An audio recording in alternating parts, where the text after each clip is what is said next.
Rain drummed against the tall windows of Cross & Associates auction house as the clock struck midnight. Inside, amber light cast long shadows across walls lined with priceless art. Helena Cross adjusted her pearl necklace, surveying her domain one final time before the exclusive midnight auction. The wealthy elite had gathered for this clandestine event, where questionable provenance was overlooked for the right price. Thunder rumbled overhead, as if nature itself disapproved of the evening's dark commerce, the auction room filled with whispered conversations and barely concealed animosity.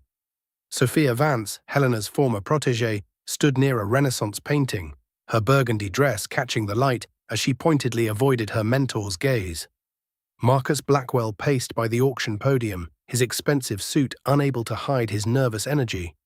In the corner, James Meridian studied a Greek statue through wire-rimmed glasses, his scholarly demeanor masking deeper frustrations. Each guest carried secrets as heavy as the storm clouds above. The bidding had begun on a controversial Van Gogh when the light suddenly flickered and died. In the darkness, a woman's scream pierced the air, followed by the crash of something precious hitting the marble floor. When the emergency lighting finally illuminated the scene, Helena Cross lay motionless beside the auction podium, a shard of ancient pottery clutched in her hand. The Van Gogh above her bore a fresh splash of crimson, and the storm outside seemed to grow more violent, as if responding to the violence within. Detective Sarah Reeves arrived within the hour, her dark coat dripping with rain as she surveyed the crime scene. The auction house doors were sealed, trapping the guests inside with their secrets and lies. Arthur Sterling, the elderly security guard, wrung his weathered hands as he explained how the power failure had disabled the security cameras at the crucial moment. Outside, rain continued its relentless assault on the windows, creating a symphony that seemed to echo the chaos within each suspect's mind.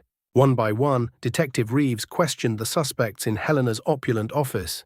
Sophia revealed that Helena had been selling forgeries to unsuspecting clients for years, destroying careers and reputations.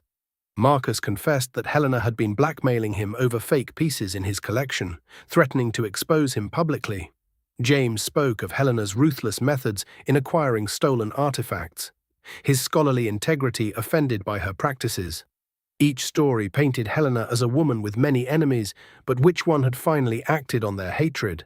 The forensics team discovered traces of rare Byzantine poison on the pottery shard found in Helena's hand, the same poison once used by ancient art forgers to age their work artificially. Detective Reeves realized this wasn't a crime of passion, but a calculated murder by someone with intimate knowledge of historical techniques. The killer had used Helena's own ill-gotten expertise against her. As thunder crashed overhead, the detective began to piece together the true motive hidden beneath layers of deception and scholarly knowledge. All evidence seemed to point toward Marcus Blackwell. His fingerprints were on several auction items, he had clear financial motive, and witnesses heard him arguing with Helena earlier that evening. The wealthy collector's nervous demeanor only strengthened the case against him.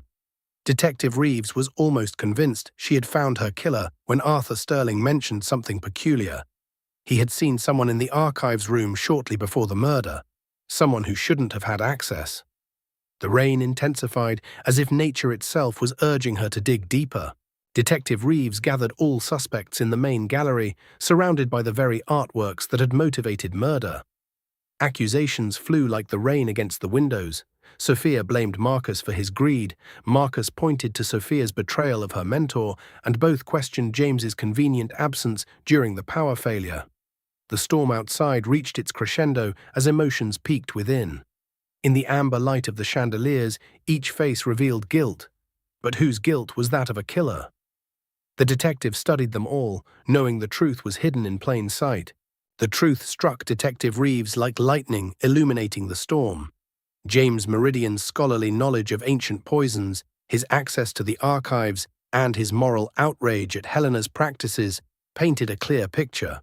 She confronted him with the evidence, how he had used his expertise in historical authentication methods to create the perfect murder weapon. James's facade crumbled like ancient parchment.